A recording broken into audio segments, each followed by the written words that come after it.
ঐশ মাহাত্ম্য বন্দনা। রোমিও 16 অধ্যায় 25 থেকে 27 পদ।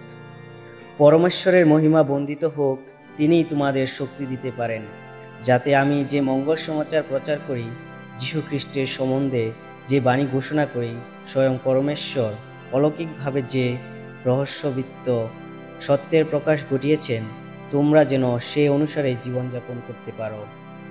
সেই সত্য অনাদিকাল থেকে অকথিত ছিল, কিন্তু আজ তা প্রকাশিত হয়েছে এবং প্রবক্তাদের গ্রন্থগুলির মাধ্যমে শাশ্বত পরমেশ্বরের আদেশ অনুযায়ী তার সমস্ত বিজাতির মানুষের কাছে ঘোষিত হয়েছে, তারা যাতে তার প্রতি বিশ্বাস ও আনুগত্যের পথে এগিয়ে আসতে পারে। তিনি একান্তই শুধু জ্ঞানময়। সেই পরমেশ্বরের মহিমা যীশু খ্রিস্টের বন্দনায় বন্দিত হোক কালে কালান্তরে। আহা, তাই হোক।